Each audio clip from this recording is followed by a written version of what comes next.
오늘은 신년 축복성의 마지막 시간입니다. 오늘은 순종의 축복이라는 제목으로 함께 은혜를 나누고자 합니다. 이제 이번 신년 축복성의 주제가 복의 근원이 되자라는 것입니다. 이번 성인을 통해서 우리가 이 아브라함의 생애를 우리가 살펴보고 있는데요. 이 아브라함은 복의 근원을 받은 사람이었습니다. 그래서 이 아브라함은 우리 모든 믿는 자들의 일종의 신앙의 모델이 되고 있죠.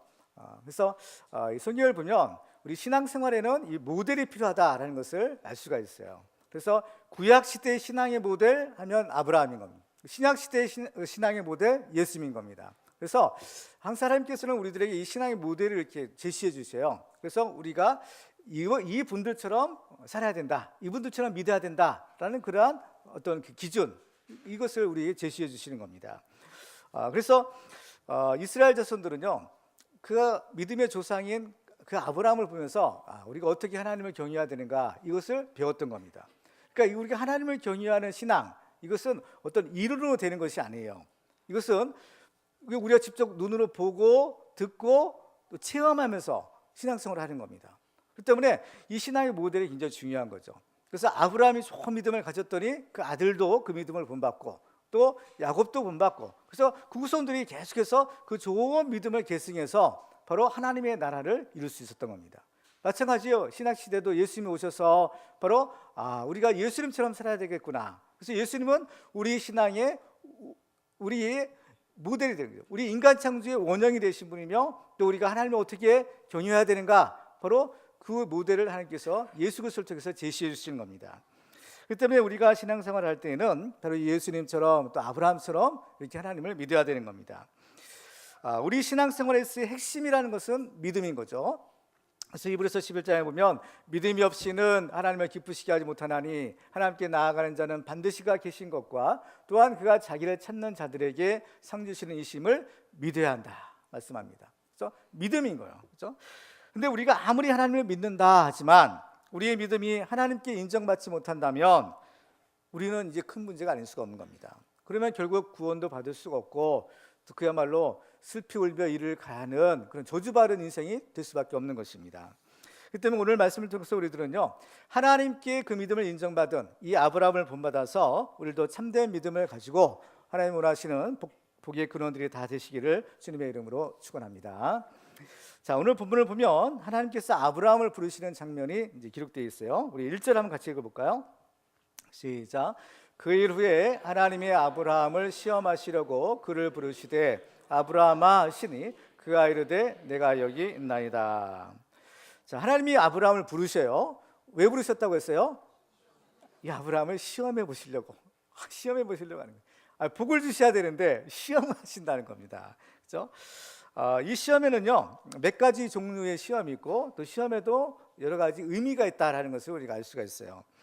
그렇기 때문에 우리가 첫 번째로는 이 시험은 흔히들 이 마귀의 유혹으로서의 시험이라는 그러한 뜻이 있어요. 그래서 이 시험은 그야말로 마귀의 유혹이에요. 우리를 어떻게든지 이 믿음에서 끌어내리려는 그런 악한 원수의 계계인 겁니다. 그래서 야고보서 1장 13절에 보시면요, 사람이 시험을 받을 때에 내가 하나님께 시험을 받는다 하지 말지니 하나님은 악에게 시험을 받지도 아니하시고 친히 아무도 시험하지 아니하셨느니라. 오직 각 사람이 시험을 받는 것은 자기 욕심에 끌려 미혹됨이니 욕심이 잉태한즉 죄를 낳고 죄가 장성한즉 사망을 낳느니라. 그러니까 이 마귀의 시험은 우리를 망하게 만드는 겁니다. 결국 지옥에 끌고 가려고 이 시험을 하는 것이죠. 그런데 오늘 본문에 보면 하나님이 시험하시는 거예요. 근데 이 시험은 그 시험이 아닌 겁니다. 마귀의 시험은 우리를 죽이고 멸망시키는 시험이지만 하나님께서 주시는 시험은 그런 시험이 나쁜 시험이 아닌 거예요.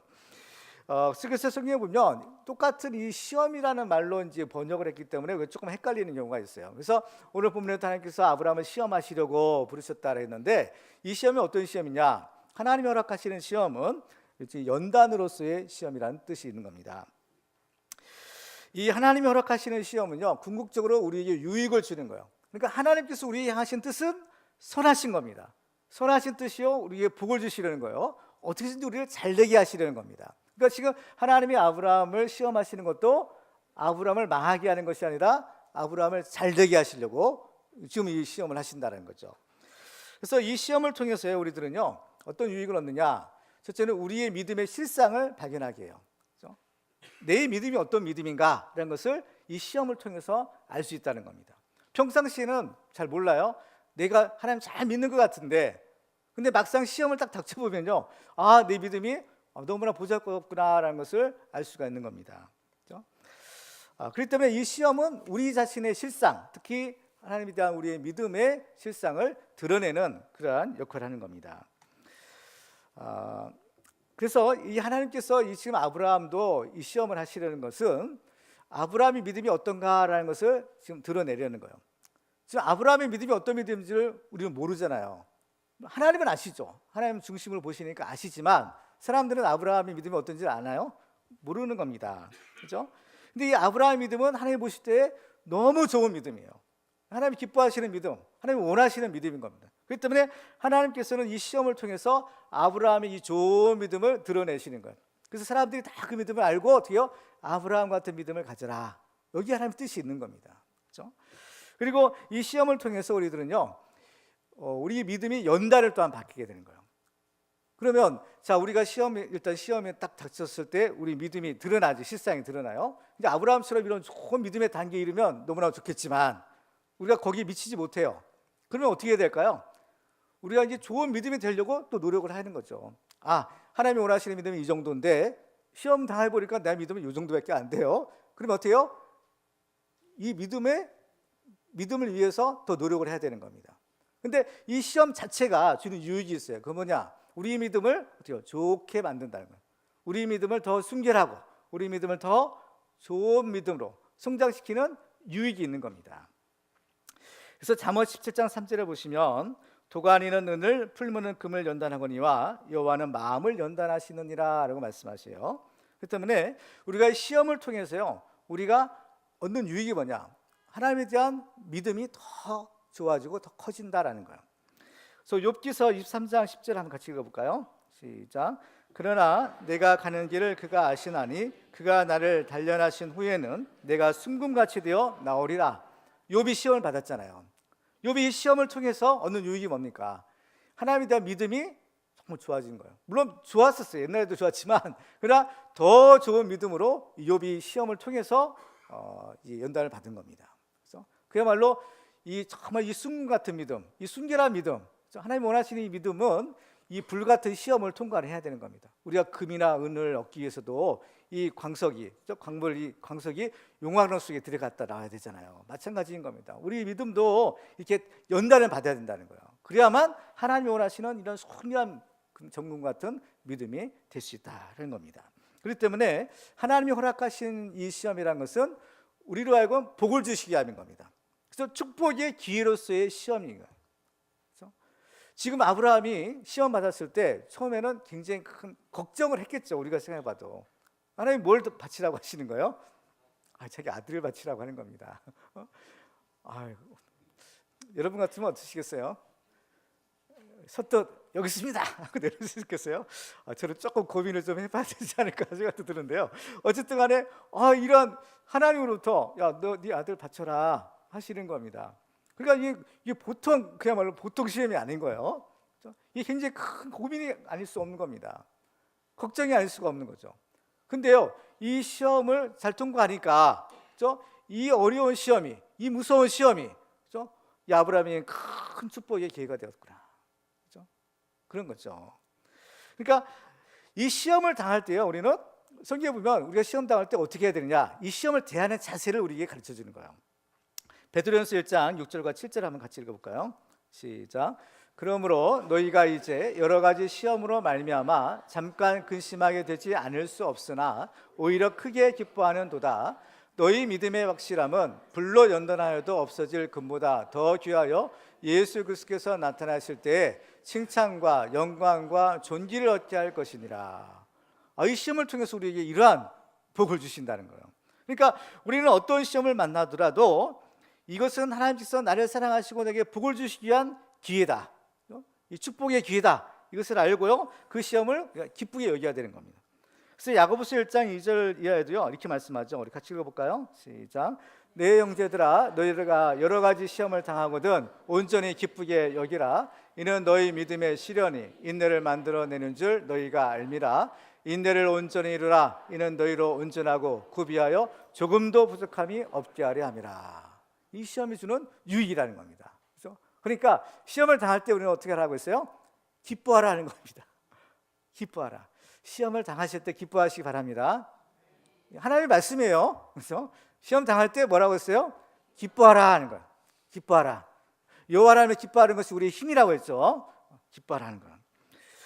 그렇기 때문에 우리들은 시험이 올 때요 낙심하지 말아야 되는 겁니다.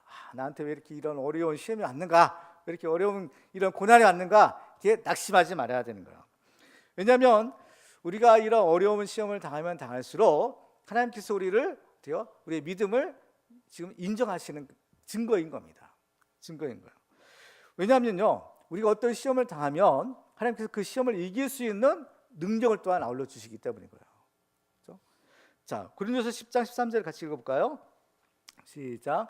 사람이 감당할 시험 밖에는 너희가 당한 것이 없나니 오직 하나님은 미쁘사 너희가 감당하지 못할 시험 당함을 허락하지 아니하시고 시험 당할 즈음에 또한 피할 길을 내사 너희로 능히 감당하게 하시느니라. 아멘.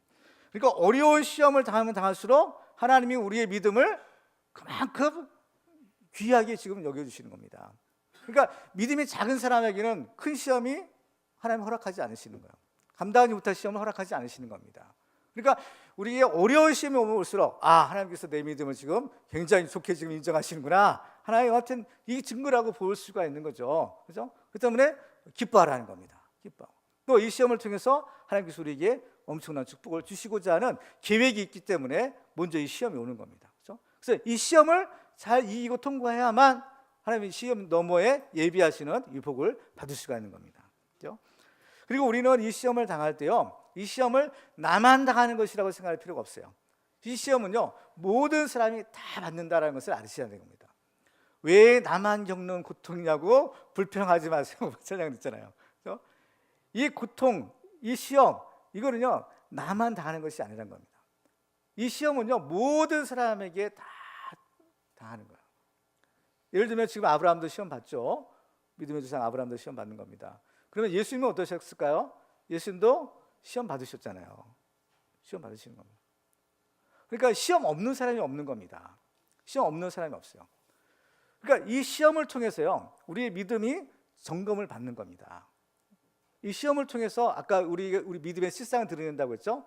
시험이 유익이 뭐냐? 시험을 통해서 나의 믿음의 실상을 내가 아는 거예요. 그래가지고 우리의 믿음을요 점검받는 겁니다.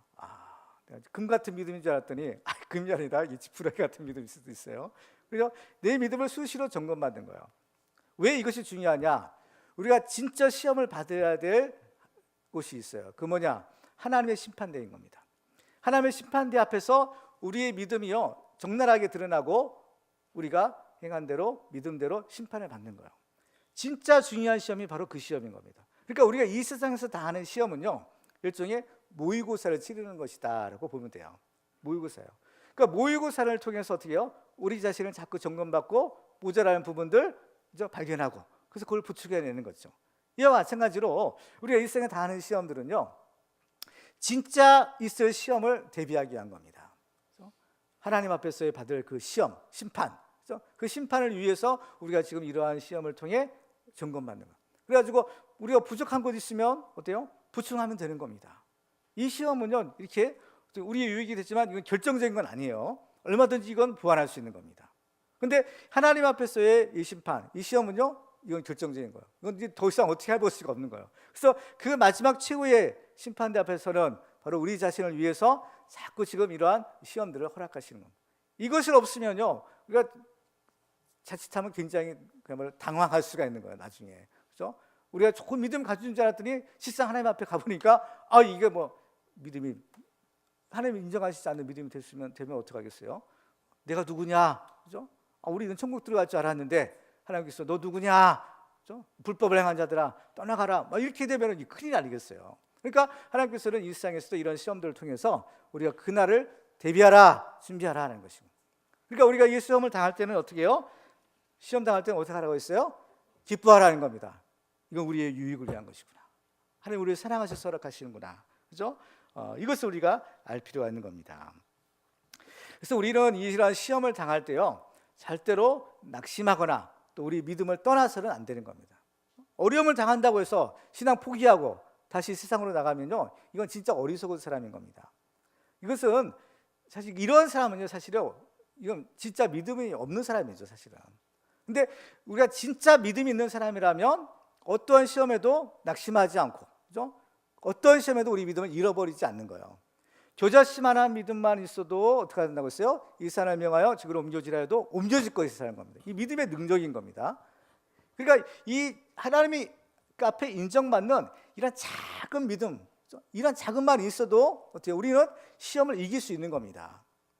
이 진짜 믿음만 있다면 우리는 시험을 이길 수 있는 거예요. 그래요? 왜 그러냐? 증거를 볼까요? 잠언 24장 16절 같이 읽어볼까요? 시작. 대저 의인은 7번 넘어질지라도 다시 일어나려니와 악인은 재앙으로 말미암아 엎드러지느니라. 그래서 의인과 악인이 뭐예요? 의인은 하나님에 대한 믿음이 있는 사람, 악인은 쉽게 말하면 믿음이 없는 사람인 겁니다.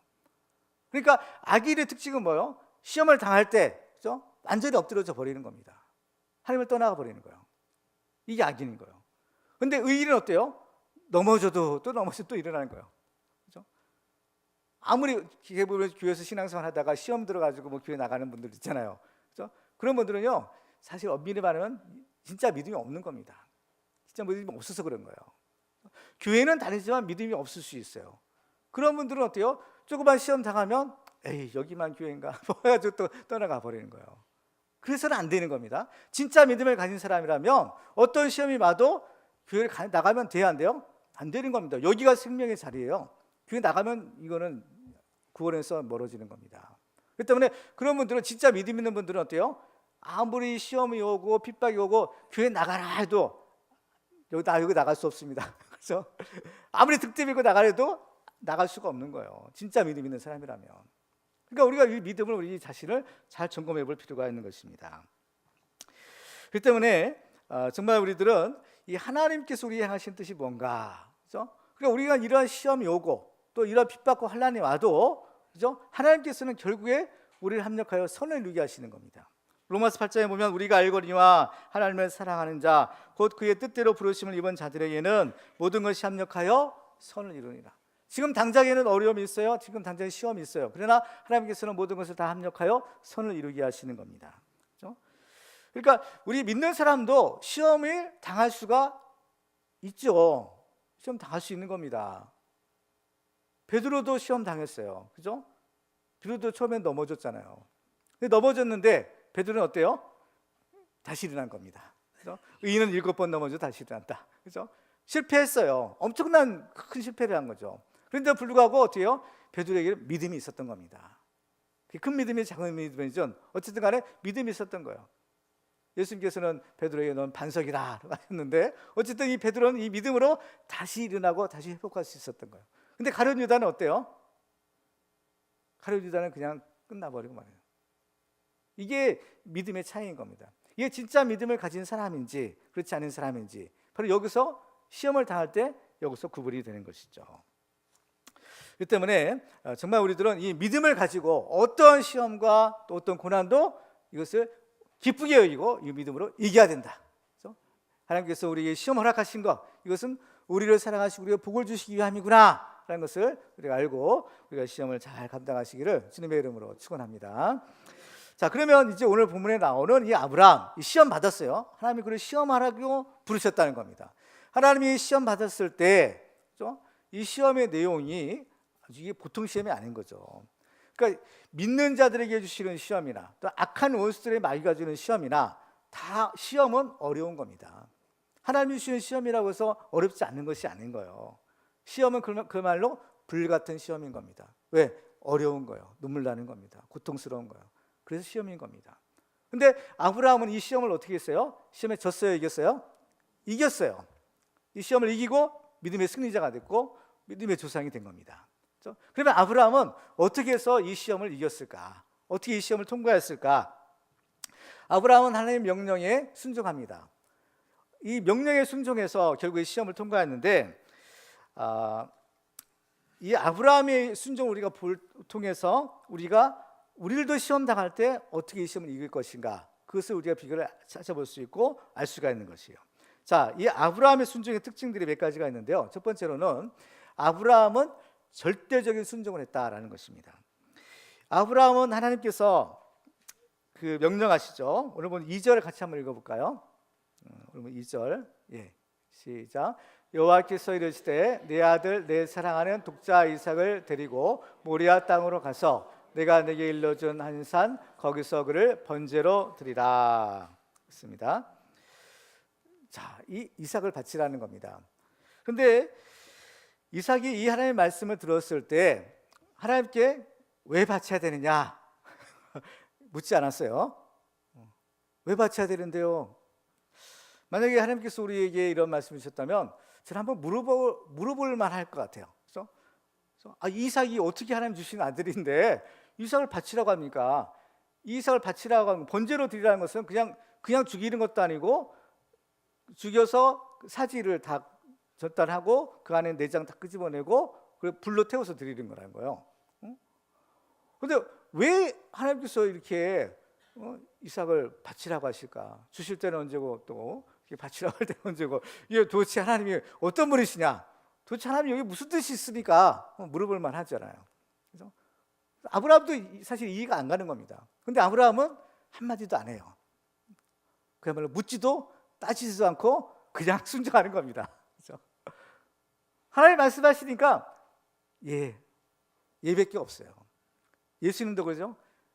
예수 그리스도 안에서는 오직 아멘밖에 없다고 했어요. 그러니까 이 아브라함의 순종은요, 꼭 이건 절대적인 순종인 겁니다.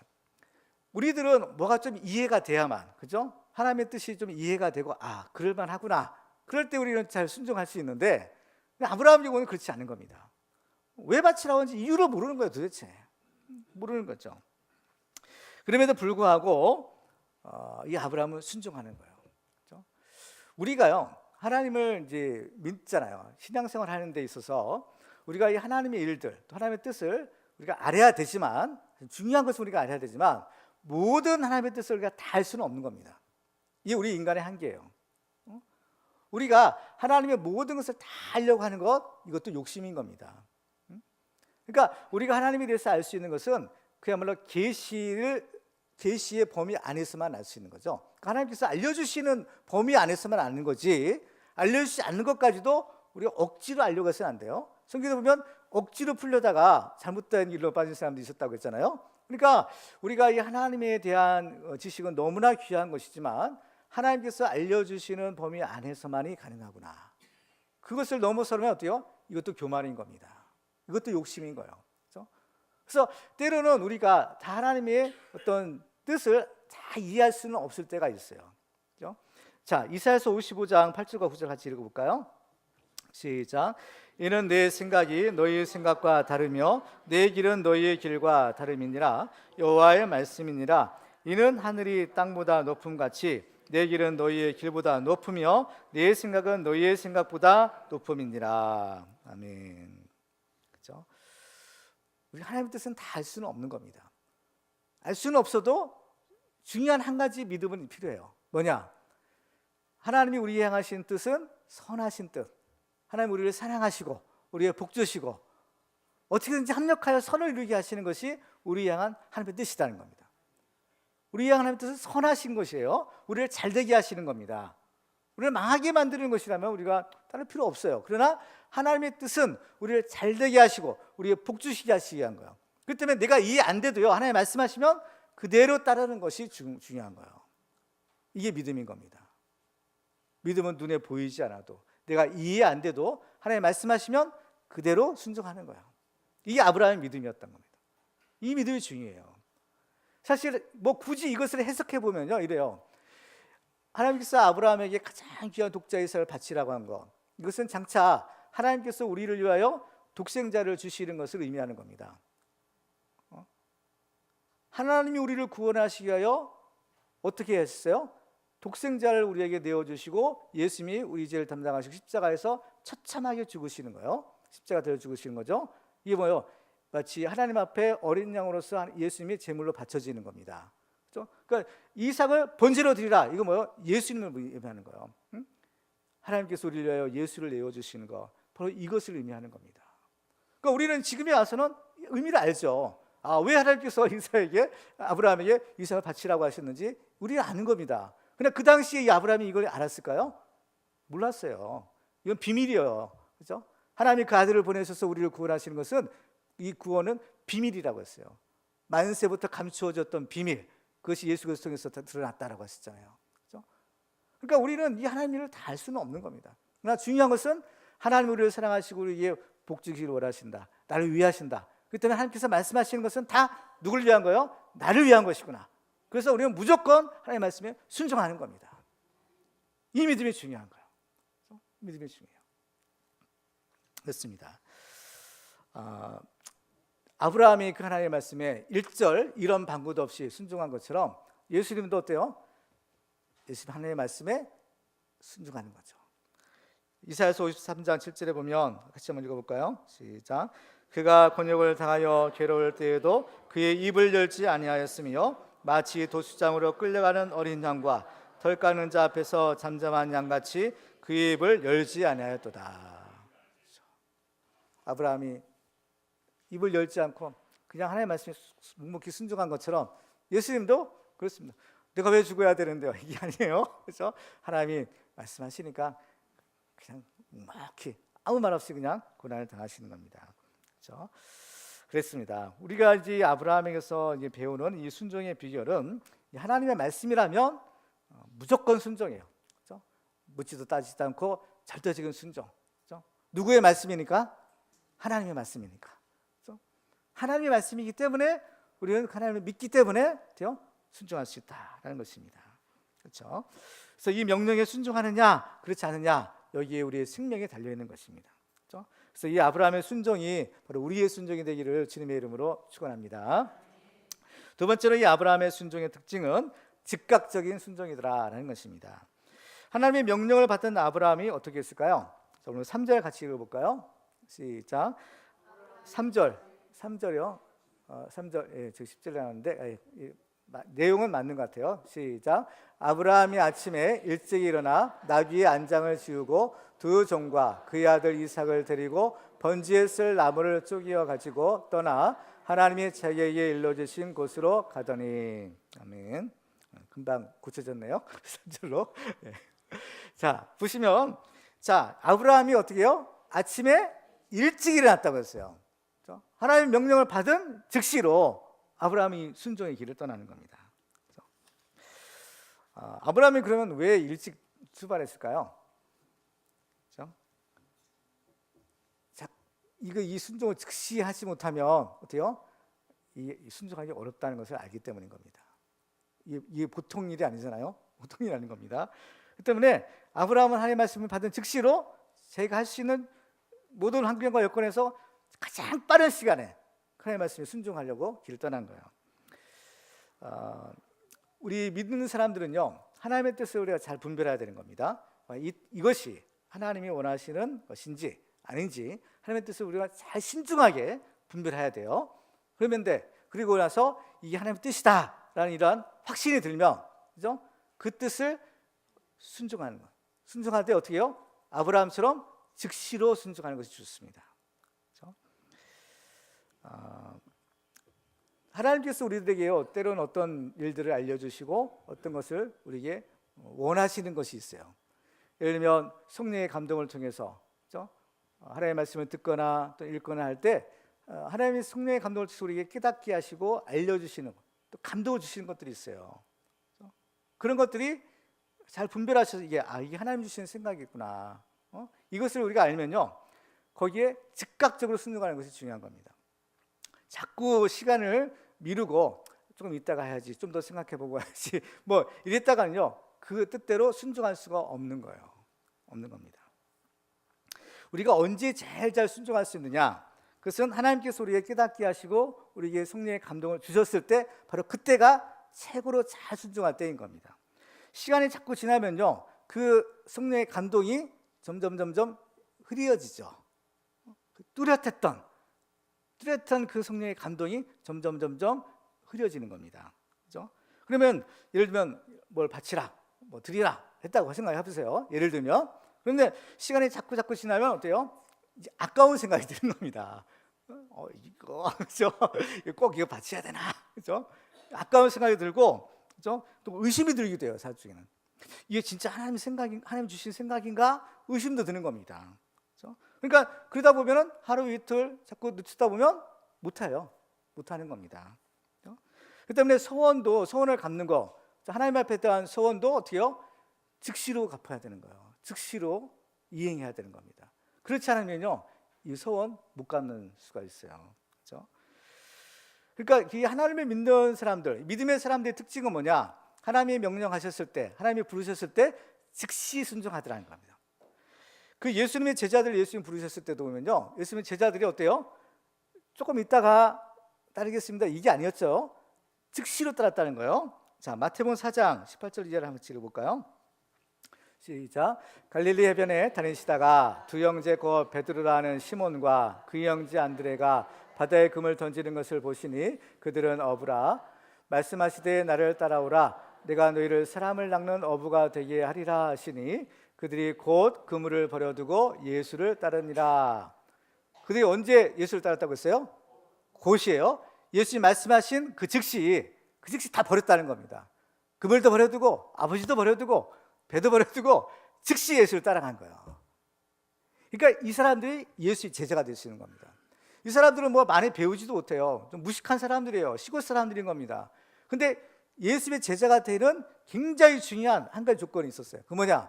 그 예수의 말씀에 즉시로 순종하고 따랐더라는 겁니다. 성경에 보면 예수의 제자가 되는데 실패했던 사람들 얘기가 또 나오잖아요. 어떤 사람은 나로 가서 먼저 아버지 장사 지내고 예수 따르겠습니다. 예수님이 허락하셨어요? 안 했어요? 그런 사람은 예수님 제자가 될 수 없다는 겁니다. 이런 사람 제자가 될 수 없어요. 그러니까 우리가 하나님의 말씀에 즉시로 순종하는 거, 이 아브라함의 이 순종이 바로 이러한 믿음의 순종이었다는 것을 알 수가 있는 것입니다. 그렇죠? 우리들도요, 하나님께서 어떤 말씀을 주시고 감동을 주셨을 때는 즉시 순종하시기 바랍니다. 그렇죠? 자꾸 이 마귀가 주는 생각이 있어요. 그 뭐냐? 내일 해라. 나중에 해라. 내일 해라. 이거는 마귀가 주는 생각이에요. 자, 우리가 지금 어떤 일을 해야 돼요? 하나님께서 감동을 주셔서 지금 해야 되는 겁니다. 근데 지금 하지 못해요. 내일 하지 뭐. 오늘만 날인가? 그래서 내일 하지. 그래서 내일로 미뤘다고 해요. 그럼 내일은 또 마귀가 또 무슨 생각 줄까요? 똑같은 생각 주는 겁니다. 내일 해라는 거예요. 그럼 이 사람은 어떻게 해요? 내일 하지 가다 보면 어떻게 해요? 이게 순종할 수 있어요? 없어요? 없어요. 결국 이 내일은요, 마귀가 주는 생각인 겁니다. 내일을 어떻게 하래요? 내일 무슨 일이 벌어날지, 하나님은 나를 데려가실지, 예수님 오실지 내일을 어떻게 알겠습니까? 그러니까 우리에게 주어진 기회라는 것이 있어요. 이 축복의 기회인 겁니다. 이 기회를 놓치면 안 되는 겁니다. 그러니까 성경에 보면 하나님의 기적을 체험하고 또 하나님의 은혜 받은 사람들, 이런 사람들이요, 다 그 때를 놓치지 않았어요. 그래서 항상 보면 그 때를 놓치지 않는 비결이 뭐냐? 하나님 말씀하실 때 그 즉시로 순종하는 겁니다. 그 즉시로. 그러면요, 절대로 실패할 수가 없어요. 왜? 이 하나님의 명령이 절대적이기 때문인 거예요.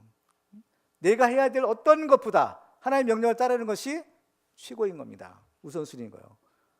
내가 뭘 하는 거, 이게 중요한 거 아니에요. 우리 인생에서는 가장 중요한 게 뭐냐? 하나님의 명령, 하나님의 말씀을 따르는 거, 이게 하나님 앞에서는 제일 중요한 거예요. 우리는 이것도 해야 되고 저것도 해야 되고 중요한 것도 참 많이 있죠. 우리가 해야 될 일이 많이 있는데 하나님께서 보실 때는 우리가 해야 될 그 일보다 하나님의 말씀을 따라가는 거, 하나님의 말씀 순종하는 거, 이게 제일 중요한 거예요. 왜? 하나님이 만왕의 왕이시기 때문인 거예요. 하나님의 절대 주권자이시기 때문인 겁니다. 그 때문에 바로 이 하나님의 말씀에 즉각적으로 순종하는 사람, 바로 이 사람이 하나님 앞에 쓰임받을 수 있는 사람, 이 사람이 하나님의 축복의 주인공이 될 수가 있는 것입니다. 우리들도 이러한 하나님이 주시는 은혜의 때를 우리가 놓치지 말고 하나님의 말씀에 즉각적으로 순종하는 축복의 주인공들 되기를 주님의 이름으로 축원합니다. 자, 세 번째로 이 아브라함의 순종은 어떤 순종이었느냐? 사랑의 증거로서의 순종이었어요. 아브라함이 하나님 말씀에 이렇게 순종할 수 있었던 까닭이 과연 무엇일까? 이 엄청난 말씀이잖아요. 엄청난 명령인 거예요. 내 아들을 번제로 드리라는 겁니다. 이 엄청난 명령이에요. 그런데 이 아브라함이 거기에 딱 순종해요. 왜 그럴까? 이것은 아브라함이 하나님을 사랑했기 때문인 겁니다. 하나님을 사랑했기 때문에. 그렇죠? 사랑하는 사람에게는 아까운 것이 있나요, 없나요? 없어요. 진짜 사랑하는 사람에게는 아까운 것이 없는 겁니다. 그러니까 내가 가진 것 다 줘도 아깝지 않은 거예요. 이게 사랑의 특징인 거예요. 그냥 시원찮게 사랑하면 아까운 것이 있을지도 몰라요. 사랑한 척하면 아까운 것이 있을지 몰라요. 그렇지만 진짜 사랑하면 아깝지 않은 겁니다. 그렇죠? 나를 이렇게 다 줘도 아깝지 않은 거예요. 이게 사랑의 특징인 거예요. 그러니까 이 아브라함이 하나님께서 네 아들을 바치라. 이 아들이란 존재는 아브라함에게서 이삭의 존재는 어떤 의미예요? 자기 생명보다 더 소중한 아이죠. 만약에 하나님께서 아브라함에게 내 목숨을 바치라 했으면 아브라함이 어떻게 했을까요? 바쳤겠죠. 당연히 바치겠어요. 왜? 아브라함에게서 이 아들은 자기 생명보다 더 소중한 아이예요. 자기 목숨보다. 차라리 나를 바치라고 하시면 나를 바치라고 하시면 나 기꺼이 바치겠는데 왜 아들일까? 그죠? 왜 아브라함에게서는 이 아들이 가장 소중한 존재였기 때문인 겁니다. 가장 소중한 존재, 자기 목숨보다 더 소중한 존재, 하나님께서 가장 소중한 그것을 바치라 하시는 거예요. 근데 아브라함이 이걸 기꺼이 바칠 수 있었던 것은 그만큼 하나님을 사랑했기 때문인 겁니다. 자기 목숨보다도 하나님을 더 사랑하고 자기 아들보다도 하나님을 더 사랑했다는 거예요. 이게 그 증거예요. 하나님이 이 아브라함의 사랑의 증거예요. 그렇죠? 이 아들을 바친 것이 하나님이 이 아브라함이 얼마나 하나님을 사랑했는가 그 증거라는 겁니다. 그렇죠? 우리가 하나님을 사랑하는 것도요, 어때요? 이렇게 사랑해야 된다는 거예요. 여러분들은 여러분의 목숨보다, 여러분들의 자녀들보다 하나님을 더 사랑하시나요? 예가 나와야 되는 겁니다. 주저하지 말고, 생각하지 말고, 예, 나 하나님 사랑합니다. 이게 나와야 되는 거예요. 여러분 하나님 사랑하시기 바랍니다. 여러분 목숨보다도 더, 자녀보다 더, 여러분 재물보다 더, 이게 나와야 되는 겁니다. 이게 자연스럽게 팍 튀어나와야 돼요. 좀 고민하다가 나오는 게 아니라 그냥 툭 물으면 나 하나님 사랑해. 내 가진 모든 것보다 더 사랑해. 내가 공부하는 것보다 더 사랑하고 내 애인보다 더 사랑하고, 그죠? 부모 형제보다도 더 사랑해, 더 사랑합니다. 이 고백이 나와야 되는 거예요. 이러한 사랑의 고백이 나오기를 주님의 이름으로 축원합니다. 할 수 있어요. 왜 그럴까? 그렇죠? 하나님이 그만큼 우리를 먼저 사랑하셨기 때문인 거예요. 이 아브라함에서 가장 소중한 이삭을 바치는 것은요, 하나님의 사랑을 아브라함이 먼저 받았기 때문인 겁니다. 먼저 받았고 그만큼 사랑하기 때문인 거예요. 하나님도 사실은 어때요? 하나님이 이런 요구를 하실 수 있는 이유가 뭘까? 하나님도 무심하시지, 하나님도 너무하시지, 그렇죠? 하필이면 그 이삭을 바치라고 하니까. 근데 하나님께서 이걸 요구할 수 있는 권리가 있어요, 없어요? 있으시다는 거예요. 왜? 하나님 먼저 우리를 그만큼 사랑하시기 때문에, 그보다 더한 사랑을 우리에게 베풀어 주셨기 때문에 그 사랑을 요구할 자격이, 권리가 있다라는 겁니다. 그 사랑이 어떤 사랑이에요? 자기 아들을 내어주시는 사랑인 거죠. 죽을 수 없는 그분이 자기 아들을 육신을 입고 보내주셔서 그 십자가에 처참하게 죽게 만드는, 그것이 하나님의 우리에 대한 사랑이에요. 그것이 하나님의 사랑의 증거라고 했어요.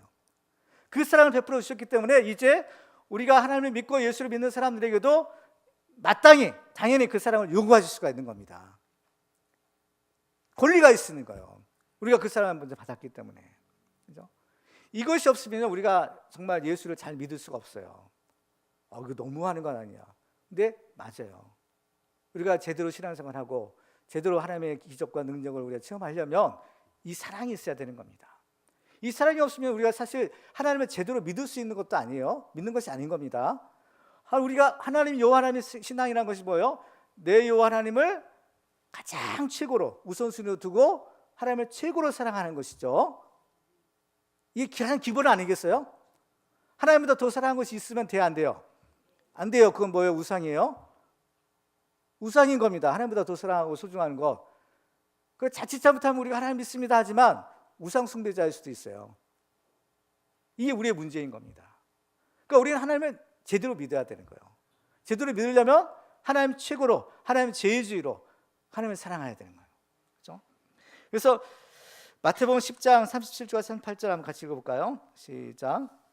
어찌나 어머니를 나보다 더 사랑하는 자는 내게 합당하지 아니하고 아들이나 딸을 나보다 더 사랑하는 자도 내게 합당하지 아니하며 또 자기 십자가를 지고 나를 따르지 않는 자도 내게 합당하지 아니하니라. 내게 합당하지 않다는 겁니다. 그럼 예수를 따를 수 있어요, 없어요? 없어요. 예수님 제자가 될 수 없는 겁니다. 예수 믿을 수가 없는 거예요. 그러니까 예수를 믿는다, 예수를 따르는 제자가 된다. 그래서 이게 있어야 되는 거예요. 예수님을 우리 인생에 가장 사랑하고 내 인생의 최고의 우선순위에 두고 신앙생활을 하는 거예요. 그러니까 예수님을, 하나님을 우리 인생의 최고의 우선순위로 두면 어때요? 하나님의 말씀대로 우리 살 수 있을까요, 없을까요? 살 수 있죠. 그러니까 우리가 하나님의 말씀대로 살지 못하는 이유가 뭡니까? 하나님보다 더 소중한 여기는 뭔가가 있기 때문인 거예요. 그게 재물이든 사람이든 명예든 뭐든, 그렇죠? 하나님보다 더 사랑하는 것이기 때문에 하나님 말씀대로 살지 못하는 겁니다. 근본적인 원인이 거기에 있는 겁니다. 그렇죠? 그리고 아브라함은요, 하나님께서 이 이삭을 바치라고 할 때 이 이삭이 내 것이 아니라는 것을 알았어요. 그렇죠? 내 것이라면 못 바치죠. 근데 이 이삭이 누구의 것이에요? 하나님의 것이다 생각하면, 하나님이 하나님의 것을 찾으시면 어떻게 해요? 돌려드려야 되는 거죠. 당연히 하나님 것을 달라고 하시는데 당연히 하나님께 드리는 것이 마땅한 겁니다. 그렇죠? 어떻게 해서 아브라함은 이 이삭이 하나님의 것인 것을 알았을까요? 자기들은 능력이 없어요. 아기를 낳을 수 있는 능력이 없었다고 했죠. 이미 죽은 것 같은 그들의 몸을 통해서 하나님이 기적으로 이 아들을 주신 겁니다. 그러니까 이것은 하나님의 선물로, 은혜의 선물로 준 거예요. 자기 능력을 얻은 것이 아니라 하나님의 은혜의 선물로 주신 거죠. 그러니까 이 이삭은 누구의 것이에요? 하나님의 것인 겁니다. 이걸 이제 이 아브라함과 사라가 확실하게 이제 체험으로 이제 알게 됐잖아요. 그러니까 하나님의 것을 달라고 하시니까 기꺼이 드릴 수밖에 없는 거죠. 그렇죠? 이 아브라함의 신앙을 본받은 사람, 이 사람은 또 누구예요? 성경에 보면 욥이죠. 욥이요. 그렇죠? 욥이 자기가 가졌던 그 많은 재물, 또 10명이나 되는 그 자녀들 다 잃어버렸을 때 욥이 뭐라고 합니까? 욥기서 1장 20절 같이 읽어볼까요? 시작. 욥이 일어나 겉옷을 찢고 머리털을 밀고 땅에 엎드려 예비하며 이르되 내가 모태에서 알몸으로 나와 싸운즉 또한 알몸이 그리로 돌아가올지라. 주시니도 여호와시요 거두시니도 여호와시니 여호와 이름이 찬송을 받으실지니이다 하고 이 모든 일에 욥이 범죄하지 아니하고 하나님을 향하여 원망하지 아니하니라 했습니다. 주신 분도 여호와시요 취하신 분도 여호와시요. 우리 같으면 막 잔뜩 불평하고 막 하나님 안 믿을래 어떨래 막 할 텐데 욥은 그렇지 않은 겁니다. 다 하나님의 것이라는 겁니다. 하나님의 것이다. 그렇죠? 그 때문에요, 정말 우리가 이 믿음을 갖기 위해서는요, 자꾸 우리도 연습을 해야 되는 겁니다. 내가 가진 것은 내 것이 아니라 누구의 것이에요? 하나님의 것. 하나님이 자기에게 잠깐 맡겨주신 것. 하나님이 찾으실 때는 어떻게 해요? 기꺼이 드리는 거죠. 기꺼이 드려요. 그 사람께서는 이 훈련을 시키시요. 뭘로 시키세요? 11조 드리는 걸로. 예를 들면 11조 드리고 주의 성수하는 거. 그렇죠? 재물 주셔요. 그 재물 주셨는데 이 재물 누굴 거예요? 누구일 거예요? 얘기가 잘 안 나오는, 대답이 안 나오네요. 누구 것이에요? 하나님의 것. 하나님의 것인데 나한테 잠깐 맡겨주신 거. 나는 그 주님의 이 재물의 청지기. 그렇죠? 하나님의 것을 맡아 관리하는 청지기예요. 그러면 하나님의 것은 누구한테 드려요? 하나님께 드리는 겁니다. 이게 신앙의 가장 기본이에요. 그래서 이것을 위해서 어떻게요? 11조를 드리라는 겁니다. 그래서 11조를 통해서 자꾸 이것을 어때요? 잊지 말고 우리의 신앙을, 믿음을 고백하고 어때요? 이것을 자꾸 어때요? 연단, 훈련 받는 거예요. 그러니까 계속해서 이 11조를 드리면 어때요? 아, 내가 가진 것들을 자연히 어떻게 해요? 내 것이 아니구나. 아니구나. 이게 자연스럽게 이제 내 몸에 다 이 체질화가 되는 겁니다. 근데 이걸 안 드리면, 물질 11조도 못 드리는데, 예를 들면 여러분 자녀들 드리라고 하면 드릴 수 있겠어요? 못 드리는 거죠. 안 되는 겁니다. 그러니까 아브라함은 11조 드리는 사람이었나요? 안 드리는 사람이었나요? 11조 드렸어요? 안 드렸어요? 드렸어요. 성경에 나와요? 안 나와요? 나오죠. 누구한테 드렸어요? 멜기세덱에게 드린 겁니다. 분명히 성경에도 아브라함도 11조 드린 거예요. 그 11조 드렸기 때문에 하나님께서 아브라함에게 이삭 바치라 했을 때 기꺼이 바칠 수 있는 거예요. 이 믿음이 그냥 생기는 것이 아닌 겁니다. 이 믿음이 그냥 생기는 게 아니에요. 그러니까 하나님의 말씀에 절제에 순종하고 이 말씀대로 살아갈 때 하나님께서 우리에게 큰 믿음을 주시는 겁니다. 이삭을 바칠 만한 큰 믿음의 축복을 주시는 거예요. 그러니까 우리가요, 정말 이 하나님은 정확하신 분이시죠. 이 하나님의 말씀은요, 정말 너무 이게 정말 완전 진리의 말씀이에요. 그래서 하나님의 말씀 한치 오차도 없으시는 겁니다. 그러니까 우리는요, 이걸 드릴 때 어떻게 해요? 나 자신도 드릴 수 있는 거예요. 나도, 내 몸도 누구의 것이에요? 하나님의 것이에요. 하나님의 것이에요. 하나님 부르시면 내가 여기 있습니다. 그렇게 드려야 되는 거예요. 하나님께서 내가 너를 쓰겠다 하면 어떻게 해요? 따라가야 돼요. 그렇죠? 주님께 바쳐야 되는 겁니다. 예수님께서 그 제자를 부르실 때 나를 따라오너라 내가 너로 사람 낳는 어부가 되게 하리라 부르실 때 그 제자도 어땠어요? 즉시로 따랐죠. 주님께 드리는 겁니다. 자신을 드리는 거예요. 근데 너무 아까워가지고 못 드려요. 불안해서 못 드려요. 믿음이 없어서 못 드려요. 그렇죠? 근데 하나님께서 부르시는 것은 우리의 복을 주시려고 엄청난 축복의 주인공을 삼으시기 위하여 우리를 부르시는 겁니다. 그렇죠? 그러니까요, 우리는 이 물질도 드리지 못하는데 어떻게 나를 드릴 수 있어요? 근데 하나님이 원하시는 건 진짜 우리 몸이라고 했죠. 그렇죠? 너희 몸을 하나님이 기뻐하시는 거룩한 산 제물로 드리라. 그러니까요, 우리가요, 참 이게 하나님께서 그래서 우리를 잘 이렇게 훈련시키시는 겁니다. 진짜 그래서 우리가요, 하나님께 연락돼야 되는 거예요. 하나님의 것이 돼야 되는 거예요. 그래야만 우리가 하나님의 소유되어서 어때요? 하나님이 계신 하나님 나라 그 천국에 들어갈 수 있는 겁니다. 하나님의 것이, 하나님의 나라는 하나님의 사람, 하나님의 것만 들어갈 수 있는 거예요. 하나님의 것이 아니면 들어갈 수 없는 겁니다. 그래서 우리가 이 자꾸 11조도 드리고 우리 몸도 드리고 그래서 우리가 누구의 것이 돼야 돼요? 하나님의 것이 돼야 되는 거예요. 하나님의 자녀가 되는 겁니다. 그렇죠? 그래서 우리는 하나님이 소유된 백성으로 하나님의 자녀로서 하나님 나라 천국에 들어갈 수 있어요, 없어요? 있는 거예요. 그 나라에 확실하게 들어가려면 우리의 신앙생활을 잘 하셔야 되는 겁니다. 그러니까 우리 평소의 신앙생활에서 우리 삶 가운데 나는 하나님의 것입니다. 항상 주님 앞에 헌신의 삶을 살아야만, 그죠? 되죠. 여러분들 구원의 확신이 있으세요? 있죠. 있어야 되는 겁니다. 이 구원의 확신은 있는 건 큰 축복이에요. 근데 이 구원의 확신을 우리가 갖기 위해서는 바로 이 하나님의 말씀대로 순종하는 하나님께 드려지는 이 삶을 우리가 매일매일 살으셔야 되는 겁니다. 그래야만 하나님께서 이 확신도 주시는 겁니다. 믿음도 주시는 거예요. 그렇죠? 그렇습니다. 그다음에 결국 이 모든 것들은요, 사랑인 거예요. 우리가 하나님을 얼마큼 사랑하느냐, 그렇죠? 사랑이 있는 겁니다. 우리가 하나님을 얼마큼 사랑하느냐를 알려면 우리가 얼마큼 하나님의 말씀에 순종하며 사느냐, 이걸 보면 아는 겁니다. 우리가 하나님의 말씀에 순종하는 정도, 순종하는 그 비율이 하나님을 사랑하는 비율과 정확하게 일치하는 거예요. 그러니까 우리는 말로는 하나님 사랑합니다 해도 실제로 우리가 하나님의 말씀대로 사는 그 부분을, 비율을 보면 우리가 하나님을 사랑하는 정도로 우리가 알 수 있는 거예요. 그렇죠? 그러니까요, 정말 우리는 그 무엇보다도 하나님께서 요구하는 사랑은 전부를 사랑하시는 겁니다. 우리의 전부를 다하여 주님을 사랑하는 거. 그렇죠? 고린도서 13장에 보면 그런즉 믿음, 소망, 사랑 이 세 가지는 항상 있을 것인데 그 중에 제일은 사랑이라고 했어요. 한 율법사가 계명 중에, 율법 중에 어느 계명이 큽니까? 라고 했을 때 뭐라고 하셨어요? 사랑이라고 하셨잖아요. 사랑입니다. 그렇죠? 마태복음 22장 37절 같이 읽어볼까요? 시작. 예수께서 이르시되 내 마음을 다하고 목숨을 다하고 뜻을 다하여 주 너희 하나님을 사랑하라 하셨으니 이것이 크고 첫째 되는 계명이요 둘째도 그와 같으니 내 이웃을 내 자신같이 사랑하라 하셨으니 이 두 계명이 온 율법과 선지자의 강령이라. 결국 하나님 사랑, 하나님 섬기는 거, 이웃 섬기는 거 다 마찬가지로 뭐가 있어야 돼요? 사랑이 있어야 되는 건. 사랑이 있어야 된다. 그렇죠? 그래서 아브라함의 순종도 정말 자기 목숨보다도 그 무엇보다도 하나님을 더 사랑하기 때문에 가능한 것이었다는 것입니다.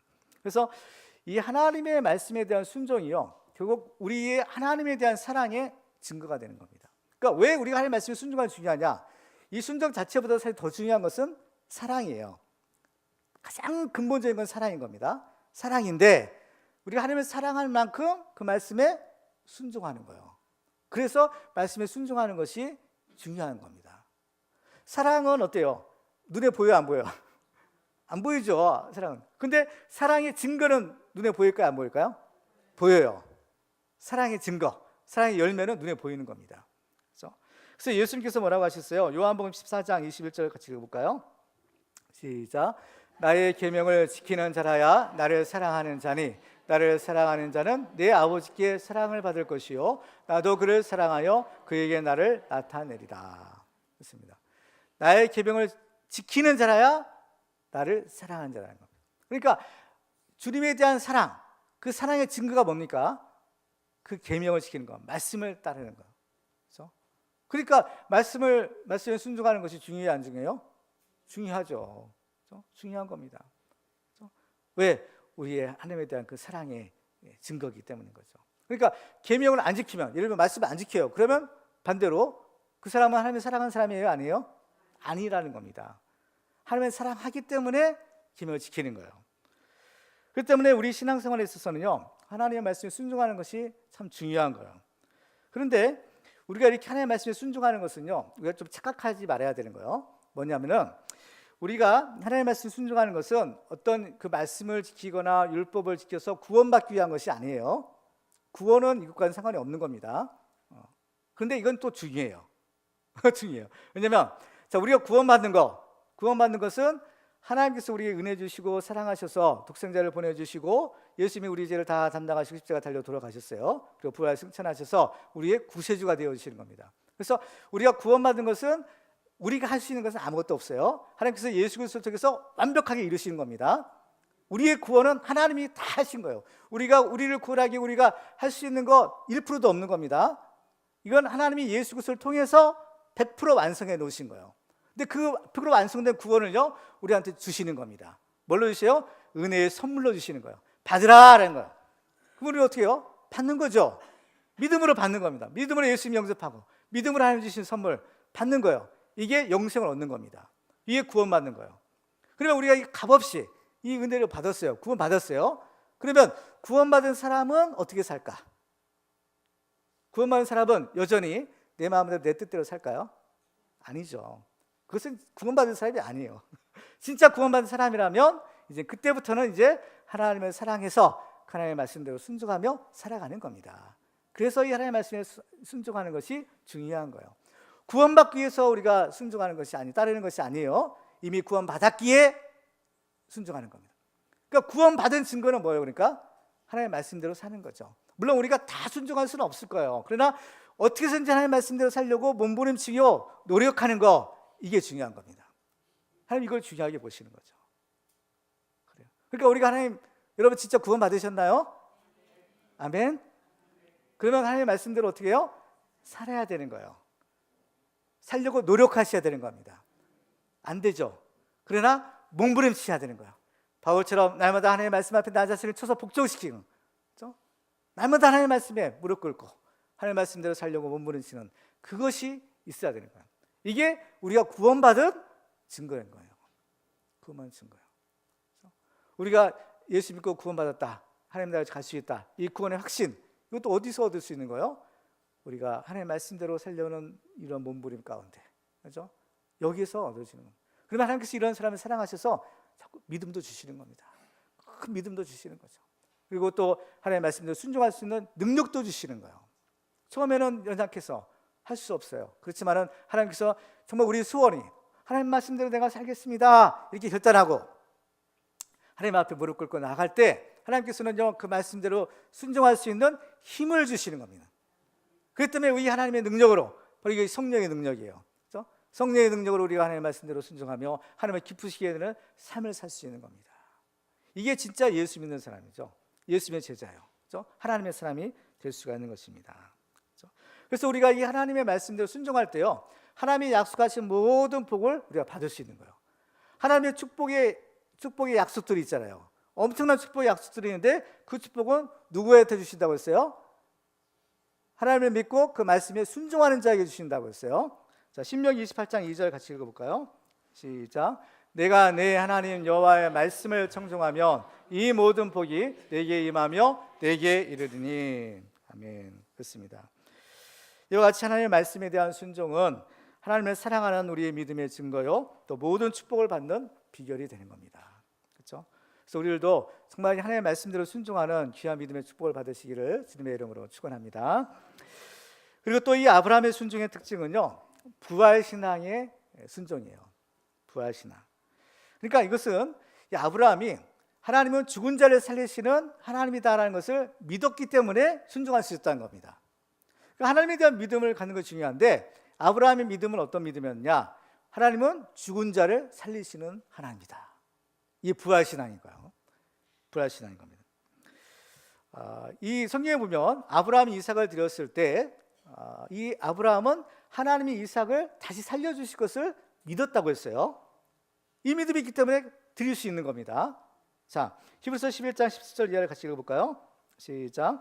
아브라함은 시험을 받을 때에 믿음으로 이삭을 드렸으니 그는 약속들을 받은 자로 돼 그 외아들을 드렸느니라. 그에게 이미 말씀하시기를 내 자손이라 칭할 자는 이삭으로 말미암음이라 하셨으니 그가 하나님이 능히 이삭을 죽은 자 가운데서 다시 살리실 줄로 생각한지라. 비유컨대 그를 죽은 자 가운데서 도로 받은 것이니라. 아멘.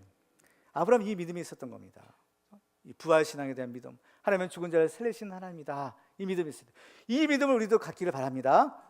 하나님은 죽은 자를 살리시는 하나님. 그 하나님이 능치 못하심이 있을까요? 없죠. 죽은 자를 살리시는 하나님인데 하나님이 못하실 일이 어디 있을까요?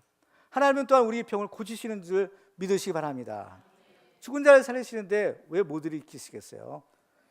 문제는 우리 믿음이 문제인 거예요. 이 믿음을 가지라는 겁니다. 그러면 아브라함은 어떻게 해서 이 놀라운 부활 신앙을 갖게 되었을까요? 어떻게 해서 이러한 믿음을, 놀라운 믿음을 가졌을까? 그것은 체험이 있기 때문인 거예요. 어떤 체험이냐? 바로 이삭을 낳는 체험인 겁니다. 이삭을 낳을 때 자기들의 몸이 어떻게 해요? 죽은 것 같았다고 했어요. 자기들은 아이를 낳을 수 없는 상태예요. 죽은 것 같은 자기들의 몸에서 누가 나왔어요? 이삭이 나온 거예요. 이삭은 생명이죠. 죽은 것 같은 자기들의 몸에서 이삭이 태어난 겁니다. 그래서 하나님은 하나님은 죽은 자를 살리시는 하나님이다. 이걸 믿었던 거예요. 그래서 히브리서 11장 11절 12절 같이 읽어볼까요? 시작.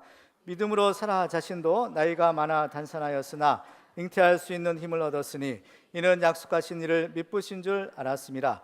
이러므로 죽은 자와 같은 한 사람으로 말미암아 하늘의 허다한 별과 또 해변의 무수한 모래와 같이 많은 후손이 생육하였느니라. 아멘. 죽은 자와 같은 한 사람으로 말미암아. 자기들이 이미 죽은 자예요. 그러니까 여기서 생명이 나왔다. 하나님은 어떤 분이세요? 이 생명의 주인이시다는 거예요. 하나님의 생명의 주인, 하나님의 생명을 주시기도 하고 거두시기도 하시고 또 죽은 자도 살리시기도 하는 거예요. 왜? 생명 주인이시기 때문에. 하나님의 마음인 거예요. 그죠? 하나님의 마음대로 겁니다. 그러니까 우리는 하나님의 뜻대로 이 세상에 살기도 하고 죽기도 하는 겁니다. 우리가 하나님의 뜻에 반해서 죽을 수가 없어요. 우리는 하나님의 뜻에 반해서 죽을 수 없는 건 존재입니다. 죽을래야 죽을 수가 없어요. 왜요? 하나님이 우리 생명을 주인이시기 때문에. 그렇죠? 로마서 4장 18절 이하를 같이 볼까요? 시작. 아브라함이 바랄 수 없는 중에 바라고 믿었으니 이는 네 후손이 이가 되리라 하신 말씀대로 많은 민족의 조상이 되게 하려 하심이라. 그가 100세나 되어 자기 몸이 죽은 것 같고 사라의 태가 죽은 것 같음을 알고도 믿음이 약하여지지 아니하고 믿음이 없어 하나님의 약속을 의심하지 않고 믿음으로 견고하여져서 하나님께 영광을 돌리며 약속하신 그것을 또한 능히 이루실 줄을 확신하였으니 그러므로 그것이 그에게 의로 여겨졌느니라. 이 부활 신앙을 가진 아브라함을 하나님 그 믿음을 보시고 의로 여기셨다는 겁니다. 그렇죠? 그러니까 우리도요, 바로 이 부활 신앙을 가져야 돼요, 안 가져야 돼요? 가져야 되는 거예요. 이 부활 신앙을 가질 때 그야말로 어때요? 죽음을 이기는 이 신앙이 될 수 있는 겁니다. 제일 무서운 것이 죽음이잖아요. 제일 무서운 건 죽음이에요. 근데 우리는 이 부활 신앙을 가지면 죽음이 두려워 안 두려워요? 안 두려워요. 두려울 수가 없어요. 왜? 생명의 주인이신 하나님이 함께 하시고. 이 죽음을 이기는 이 믿음, 이게 부활 신앙인 겁니다. 우리가 이 믿음을 가져야 되는 거예요. 그렇죠? 자, 로마서 4장 23절, 24절 같이 읽을까요? 시작. 그에게 의로 여겨졌다 기록된 것은 아브라함만 위한 것이 아니요 의로 여기심을 받을 우리도 위함이니 곧 예수 우리 주를 죽은 자 가운데서 살리신 이를 믿는 자니라. 아멘. 그렇죠? 하나님은 이미 예수님을 죽은 자 가운데서 살리셨어요. 죽은 자를 살리신 하나님, 그렇죠? 그 하나님을 우리가 믿는 겁니다. 그러면 예수를 죽은 자 가운데서 살리셨다면 우리가 믿는 그 하나님은 동일하신 하나님인데 그 하나님은 우리를 또한 죽음에서 다시 살리실 것을 우리가 믿을 수가 있는 거죠. 그렇죠? 이미 예수님은, 하나님은 예수를 죽은 자 가운데서 살려주시는 증거를 보여주시는 겁니다. 이 하나님이 누구세요? 죽은 자를 살리시는 하나님, 생명의 주인이라는 거예요. 그러니까 우리들도 능히 살릴 수 있어요, 없어요? 있죠. 하나님은 동일하신 분이에요. 우리를 살리시는 분, 우리를 죽음에서 구원하시는 분, 이 바로 이게 예수님인 겁니다. 예수님께서 죽은 나사로를 다시 살리실 때 이렇게 물으시죠. 요한복음 11장 25절 26절 같이 읽습니다. 시작. 예수께서 이르시되 나는 부활이요 생명이니 나를 믿는 자는 죽어도 살겠고 무릇 살아서 나를 믿는 자는 영원히 죽지 아니하리니 이것을 내가 믿느냐. 아멘. 이것을 여러분 믿으십니까? 아멘. 그렇습니다. 이 믿음을 가지셔야 돼요. 부활하시나, 그렇죠? 죽음을 이기는 이 믿음을 가지시기를 주님의 이름으로 축원합니다. 자, 그러면 이제 아브라함이 이러한 믿음에 순종을 했어요. 그러면 이 시험을 잘 통과한 겁니다. 그러면 아브라함에게 주시는 축복이 있는 거예요. 이 시험을 잘 통과하면 하나님이 예비하시는 뭐가 있어요? 축복이 있는 겁니다. 그렇죠? 아브라함이 받은 축복은 뭘까? 우리는 간단하게 넘어가겠어요. 자, 첫 번째로 하나님께 인정받는 믿음의 축복을 받는 겁니다. 그래서 우리의 믿음은 하나님께서 인정해 주셔야 되는 거예요. 그렇죠? 자, 12절을 같이 읽어볼까요? 시작. 사자가 이르시되 그 아이에게 내 손을 대지 말라. 그에게 아무 일도 하지 말라. 내가 내 아들 내 독자까지도 내게 아끼지 아니하였으니 내가 이제야 내가 하나님을 경유하는 줄을 아노라. 믿음의 증거를 얻은 겁니다. 물론 하나님은 이 일 전에도 아셨어요. 아브라함의 믿음이 어떤지 아셨어요. 아셨지만 이것을 이제 드러내시는 겁니다. 드러내시고 하나님 앞에 딱 인정을 받는 거예요. 하나님 인정해 주시는 거죠. 그래서 우리 모든 믿는 사람들도 이런 믿음을 가지라는 거예요. 이런 믿음을 가질 때 하나님 앞에 인정받는 믿음의 사람이 될 수 있다. 이것을 우리에게 가르쳐 주시는 겁니다. 그렇죠? 두 번째로 이 아브라함은 생명의 면류관의 축복을 받는 겁니다. 아브라함이 불같은 어려운 시험을 통과하니까 그에게는 생명의 면류관이 주어지는 거예요. 오늘 본문에는 이것이 없는데요. 자, 야고보서 1장 12절 한번 같이 읽어볼까요?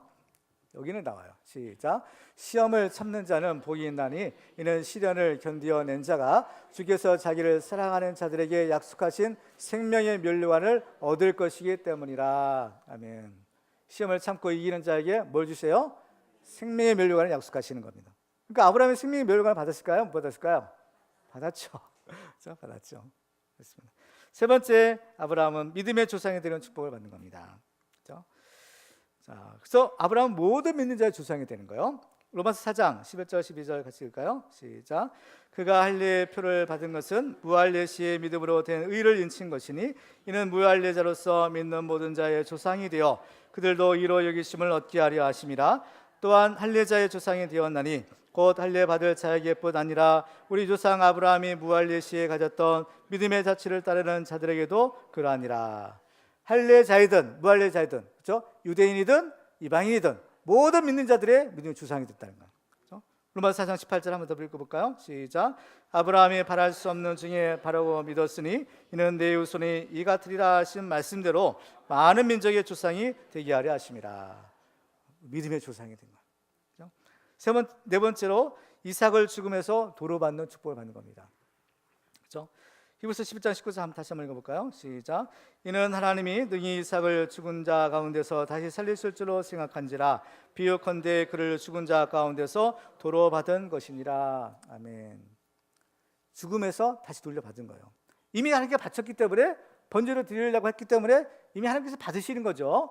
이미 하나님 앞에서는 죽인 거예요. 아브라함은 사실 죽인 겁니다. 말씀도 순종해서 죽여가지고 바치셨어요. 그랬더니 하나님께서 그를 다시 돌려주신 거예요. 죽은 자 가운데 잘 돌려주셨다는 겁니다. 우리도 이 아브라함 같은 믿음을 가지면요, 굉장히 중요한 축복의 비밀을 여기서 발견할 수 있는데 뭐냐? 우리 가운데 죽은 자 같은 자들이 있을 수 있어요. 우리에게 있는 자들 누구일까요? 영적으로 죽은 자들이 있어요. 살아있지만 영적으로 죽은 자들 같은 자들 누굴까요? 믿음이 없으면 영적으로 죽은 자들이죠. 이런 사람들을 우리가 돌려받아야 되는 겁니다. 그렇죠? 믿음의 순종을 할 때 하나님께서는 그 사람들을 어떻게요? 죽은 자 가운데서 이삭을 돌려줬다고 했어요. 물론 이삭이 믿음이 없는 건 아니에요. 그렇지만 영적으로 죽은 자들을, 그렇죠? 하나님께서 돌려주실 때 그 사람이 죽은 자일까요? 산자가 될까요? 당연히 이제 산자가 되는 거죠. 우리 가운데 죽은 자들요, 정말 우리가 잘 한번 생각해 보세요. 우리가 붙잡고 있는 한 이 사람도 죽은 자일 수도 있어요. 그러나 이것을 하나님께 드리면, 하나님께 맡기면 하나님께서 살려주시는 거죠. 죽은 자를 살려주시는 하나님이니까, 그렇죠? 그래서 우리한테 다시 돌려주시는 겁니다. 믿음을 회복시켜 주시는 겁니다. 믿음을 주시는 겁니다. 그렇죠? 그다음에 다섯 번째로 여호와 이레의 축복을 주세요. 자, 13절 14절 같이 읽을까요? 시작. 아브라함이 눈을 들어 살펴본즉 한 순양이 뒤에 있는데 뿔이 숲에 걸려 있는지라 아브라함이 가서 그 순양을 가져다가 아들을 대신하여 번제로 드렸더라. 아브라함이 그 땅 이름을 여호와 이레라 하였으므로 오늘까지 사람들이 이르기를 여호와의 산에서 준비되리라 하더라. 하나님께서 우리를 위하여 예비하시는 겁니다. 우리의 삶은 하나님께서 지금까지 인도하셨다면, 그렇죠? 그 에베네셀의 하나님은 앞으로도 또한 우리의 갈 길을 예비하시는 하나님, 지금까지 인도하신 하나님, 또 앞으로 우리의 갈 길도 하나님께서 예비하시고 책임져 주시는 하나님, 여호와 이레의 하나님이신 것을 믿으시기 바랍니다. 그렇죠? 그 다음에 우리 오늘 말씀도 읽어볼까요? 우리 13절 14절 읽었나요? 네, 13절 14절 우리 읽었습니다. 그 다음에 마지막으로 마지막이 아니라 한 번 더 있는데요. 자, 여섯 번째로 하나님의 벗이 되는 축복을 받은 겁니다. 아브라함은 이 사건을 통해서요, 하나님의 친구가 되는 축복을 받아요. 자, 야고보서 2장 20절 이하를 같이 읽어볼까요? 시작. 어탄한 사람아, 행함이 없는 믿음이 헛것인 줄을 알고자 하느냐? 우리 조상 아브라함이 그 아들 이삭을 제단에 바칠 때에 행함으로 의롭다 하심을 받은 것이 아니냐? 내가 보건대 믿음이 그의 행함과 함께 일하고 행함으로 믿음이 온전하게 되었느니라. 이에 성경에 이른바 아브라함이 하나님을 믿으니 이것을 의로 여기셨다는 말씀이 이루어졌고 그는 하나님의 벗이라 칭함을 받았나니. 이 믿음의 순종으로 인해서 아브라함은 굉장히 중요한 축복을 받는데 하나님의 친구가 되는 축복을 받는 겁니다. 친구는 전에도 말씀드렸지만 허물이 없어요. 숨기는 것이 없어요. 다 알려주시는 거죠. 그 사람께서 수돔성의 일, 장래 일을 하나님께서 아브라함에 미리 알려주셨죠. 지난 시간에 우리 살펴본 겁니다. 그래서 이 계시 축복을 주신 거예요. 다 알려주시는 겁니다. 친구예요. 그렇죠? 친구야. 그런데 지금 왜 이 아브라함이 특별히 하나님의 벗이라 칭을 받았을까? 그래서 친구는 그 소위 사정을 아는 사람이죠. 친구가 친구의 사정을 아는 사람, 마음을 아는 사람이에요. 그러니까 이 아브라함이 하나님의 벗이 되었다는 것은 아브라함이 그 하나님의 마음을 이해하는 사람, 하나님의 마음을 아는 사람이 되었다는 거예요. 이삭이 자기 아들을 한번 바쳐보니까 하나님께서 그 독생자를 우리에게 보내주시는 그 심정을 이제 아는 거예요. 이해하는 거예요. 그죠? 누가 그 아들을 십자가에 내어줘서 그 아버지의, 그 하나님 아버지의 마음을 누가 알겠어요? 이건 자기가 체험해 보지 않으면 모르는 겁니다. 그냥 머릿속으로만 아니라 이 아브라함은 자기가 직접 체험해 왔잖아요. 자기 아들을, 이삭을 하나님 앞에 드려지는, 하나님 바치는, 그렇죠? 이 실제 자기가 그 경험을 한 거예요. 그러니까 하나님이 독생자 예수 그리스도를 위해 보내주시는 이 하나님의 마음을 누가 가장 잘 알까요? 아브라함이 제일 잘 아는 겁니다. 그래서 아브라함을 하나님의 벗이라 했다. 그렇죠? 마지막으로 이 아브라함은 예수님의 조상이 되는 축복을 받는 겁니다. 메시아의 조상이 되는 거죠. 자, 오늘 17절 18절 같이 읽어볼까요? 시작. 그 내 씨가 그에 번성하여 하늘의 별과 같고 바닷가의 모래와 같게 하리니 내 씨가 그 대적의 성문을 차지하리라. 또 내 씨로 말미암아 천하 만민이 복을 받으리니 이는 내가 나의 말을 준행하였음이니라 하셨다 아니라. 아멘. 하나님이 아브라함에게 주시는 축복은 씨의 축복이라고 했어요. 내 씨가, 그렇죠? 내 씨로 말미암아 천하 만민이 복을 받을 것이다. 이 씨는 누구를 말하는 거예요? 예수님 말하는 거죠. 예수의 씨. 그렇죠? 예수로 말미암아 천하 만민이 복을 받을 것이다. 그렇죠? 그게 예수님을 말하는 거예요. 근데 그 씨가 바로 대적의 성문을 차지하리라라고 말씀합니다. 이거 뭐예요? 성문을 차지한다는 것은 전쟁에서 이겨서 승리한다는 거예요. 그렇죠? 우리가 이 마귀의 종로를 타고 있는 우리들을 예수님이 마귀와의 싸움에서 이기고 승리하신 거죠. 승리하셔서 우리를 그 마귀의 손에서 우리를 구원해내신 거예요. 해방시켜 주신 겁니다. 그래서 예수님의 승리, 그렇죠? 예수님께서 우리를 승리하실 것이다. 그래서 우리를 구원하여 주실 것이다. 그래서 천하 만민이 예수님 때문에 복을 받을 것이다. 그렇죠? 그 귀한, 그 존귀한 예수님, 그 존귀한 예수님이 육신의 혈통, 아브라함의 육신의 혈통에서 나오시는 거예요. 그러니까 이게 얼마나 큰 축복인가 하는 것을 알게 됩니다. 특별히 이 씨를, 그죠? 이 아브라함의 후손을 통해서 하늘의 별과 같고 그 후손이 바다의 모래와 같으리라 하실 거예요. 이건 뭐예요? 셀 수 없이 많다는 겁니다. 예수를 믿고 구원받는 자들의 숫자가 셀 수 없이 많은 거예요. 그렇죠? 물론 그래서 우리들은 다 영적으로 아브라함의 자손들이에요. 믿음으로 아브라함의 후손이 되었다고 했어요. 그래서 우리들은 이제 아브라함의 후손이 되었는데 여기서 제가 말씀을 준비하면서 한 가지 깨달은 것이 있어요. 생각한 것이 뭐냐? 아브라함의 후손 중에서 왜 하나님께서는 하늘의 별과 같고 바다의 모래와 같이 그 자손들을 얘기하셨을까? 아브라함의 자손 중에는 하늘의 별과 같은 자손도 있고 바다의 모래 같은 자손도 있다라는 거예요. 그렇죠? 그러면 자, 우리는 다 믿음으로 아브라함의 자손이 되었는데 그럼 우리는 과연 하늘의 별과 같은 아브라함의 후손이 되어야 될까? 바닷가의 모래와 같은 후손이 되어야 될까? 여러분들 어떤 자손이 되고 싶으세요? 그렇죠. 이 바다의 그 모래 같은 알갱이 이것은요, 이건 발에 밟히는 이건 뭐예요? 사실은 이게 뭐예요? 우리 인간이죠. 사람이 흙으로 지어졌지 않겠습니까? 그렇죠? 그러니까 다 같은 아브라함의 후손이라도, 그렇죠? 믿음의 후손은 하늘의 별과 같고, 믿음이 없으면 땅에 있는 밟히는 흙과 같은 겁니다. 그러니까 우리는 정말 하늘에 빛나는 별과 같은 믿음의 아브라함의 조상의 후손이 되어야 되는 거예요. 하늘의 별과 같은 사람, 다니엘서에 보면 많은 사람들을 옳은 길로 인도한 자는, 그렇죠? 하늘의 별과 같이 지혜 있는 사람이 될 것이다. 그렇죠? 그렇습니다. 그래서 우리들은요, 정말 이 믿음으로 아브라함의 후손이 되어서 복의 근원이 되고 하늘의 별과 같은 그런 축복의 주공이 되기를 주님의 이름으로 축원합니다. 네, 이제 말씀을 맺겠습니다. 그래서 정말 우리들이 이제 이번 신년 축복성회를 통해서 하나님께서 아브라함을 통해서 우리에게 정말 시간마다 귀한 은혜 주시고 또 우리에게 또한 귀한 또 믿음을 주시는데 정말 올해는 우리들이 다 아브라함을 본받기를 바랍니다. 그래서 아브라함이 이 믿음을 또 우리가 본받고 또 아브라함이 받은 축복을 우리가 받아서 정말 이 복의 근원이 되는 우리 모두가 다 되시기를 주님의 이름으로 축원합니다.